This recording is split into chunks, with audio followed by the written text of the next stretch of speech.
Good morning, dear kids. I hope you all are would be fine. Today, I am going to deliver you the fifth poem of your Beehive book, The Legend of the Northland. In this poem is written by Pohebi Carey, the writer of this poem. ये जो poem है इसके अंदर एक story छिपी हुई है जो बलाद में लिखी गई है. बलाद जो है एक इस तरह का फॉर्म है लिखने का जिसमें शॉर्ट स्टेंजास होते हैं और डायलॉग्स होते हैं. ये जो लिखने का तरीका है इसे एक फोक स्टाइल कहा जाता है नॉर्थलैंड का. In this style this story is telling by the parents to their childrens. ये जो इस तरह का जो स्टोरी है ये नॉर्थलैंड में पेरेंट्स अपने किड्स को सुनाते हैं जिसमें वो बताते हैं Away, away in the Northland, where the hours of the day are few and the nights are so long in winter that they cannot sleep them through. Northland में क्या होता है कि जो Northland में इसमें फर्स्ट में जो है away away 2 times यूज़ हुआ है. इसको रेपिटेशन अल्ट्रेशन कहते हैं. Northland में जो दिन होते हैं बहुत ही ज़्यादा छोटे होते हैं, small days, and the nights are very long. इतनी नाइट जो है वो लंबी होती है कि लोग सो नहीं पाते हैं. इतनी ज़्यादा नाइट्स लंबी होती है कि उन्हें जगना ही पड़ता है जिससे वो इरिटेट हो जाते हैं. In the last 2 lines that they and them throw, फिर से एलिट्रेशन का यूज़ यहाँ पर हुआ है. In the second stanza where they harness the swift reindeer to the sledge when it snows and the children look like beer cups in their funny flurry clothes. This is talking about the winter.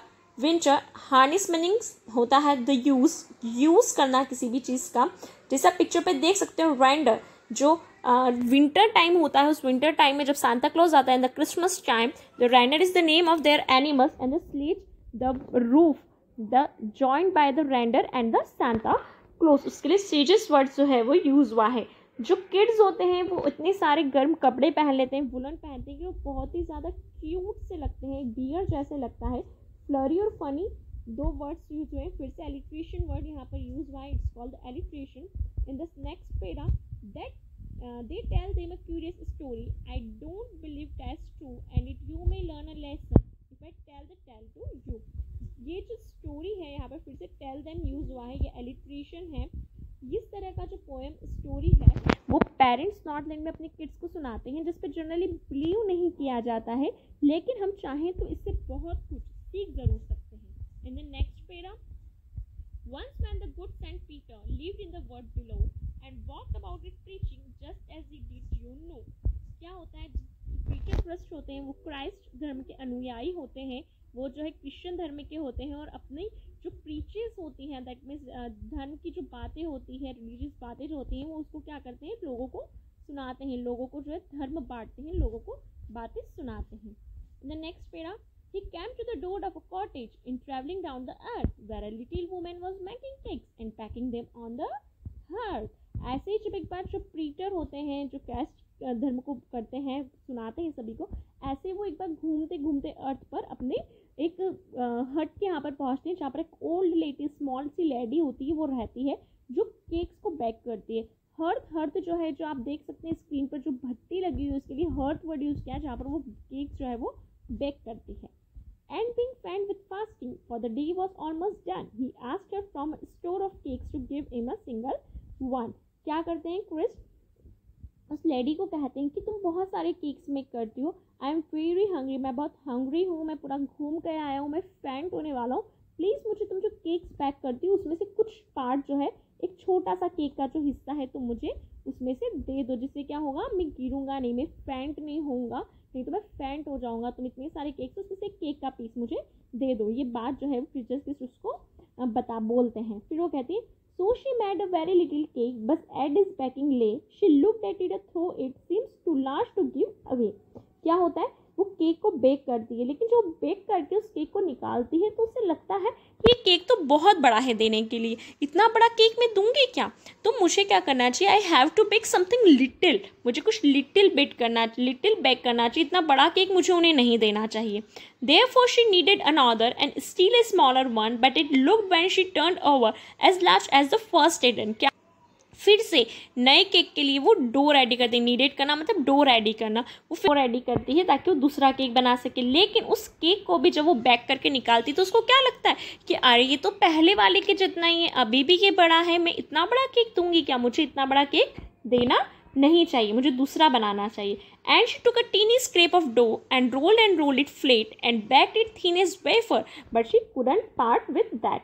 क्या करती है, scrap यानी जो बच जाता है ना सब खत्म होने का, इतना छोटा सा डो लेती है, फिर से केक बनाती है और क्या करती है, उसको इतना बेलती है कि वो छोटा बहुत पतला हो जाए। पतला होने के बाद में जो वेफर्स होती है उतना पतला उसको हो जाए और वो उसको दे दे और उसमें से भी थोड़ा सा कट कर लेती है।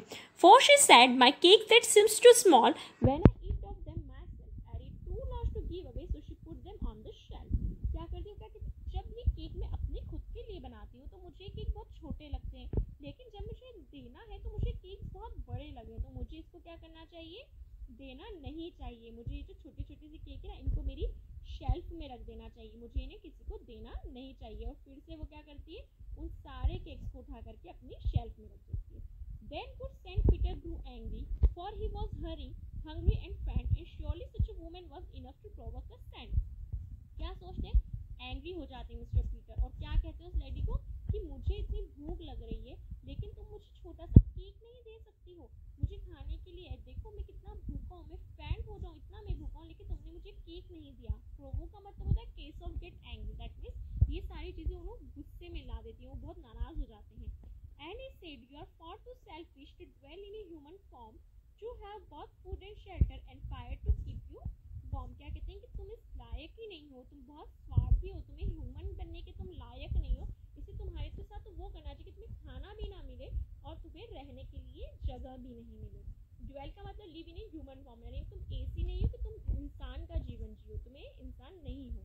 एंड ही सेड, यहाँ पर टू टाइम्स यूज हुआ है, टू टाइम्स यूज जो होता है किसमें होता है, मोनोफोरा में यूज होता है, दो बार चीजें जो लगातार किसी एक लाइन में यूज की जाती है।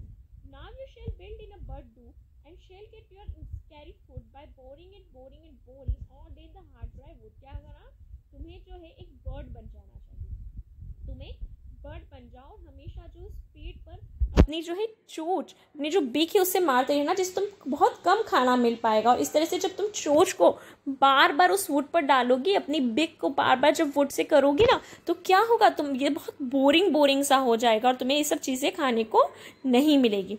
Then up she went through the chimney, never speaking a word, and out of the top flew a woodpecker, for she was chained to a bird। क्या होता है, तुम वो चिमनी से निकल के बाहर निकलती, क्योंकि वो किस में टर्न हो जाती है, एक वुड पिकर में वो चेंज हो जाती है और वो एक शब्द भी उस वुड पीकर को नहीं कह पाती। क्यों, क्योंकि एट अ टाइम वो क्या बन जाती है, एक बर्ड बन जाती है, एक वुड पिकर बन जाती है। She had a scarlet cape on her head, and that was left the same, but all the rest of her clothes were burned black as a coal in the flame। उसी at the time a head is on the head, उसके head पर एक red colour की hat आ जाती है और बाकी उसके जितने भी क्लोथ्स होते हैं वो क्या हो जाते हैं, ब्लैक हो जाते हैं, कोल से फ्लेम में ब्लैक हो जाते हैं। That you look at the picture, chimney में से बाहर निकलती, उसका जो सिर होता है, टॉप होता है, सिर्फ वो रेड होता है और बाकी पूरी ब्लैक कलर की हो जाती है और एक वुड पिकर बन जाती है। And every country school boy has seen her in the wood where she lives in a tree as is every day boring for food. क्या होता है, अब वो चेंज जाती है वुड पिकर में और हर एक जो स्कूल का बच्चा है उसे देख पाता है कि वो बर्ड कैसे वुड पिकर में चेंज हो गई, वो अपनी बिक जो है वो बार बार उस पेड़ों पर मार रही है। और हर एक स्कूल का जो बच्चा होता है नॉर्थलैंड का, वो अपने दूरबीन से, अपने स्टेथोस्कोप से, अपने ग्लासेस से उस बर्ड को चोंच मारते हुए देखता है। So dear kids, I hope you enjoyed this poem. Have a nice day, have a great day. Just read the poem again, try to understand this poem. Thank you so much. Have a nice day.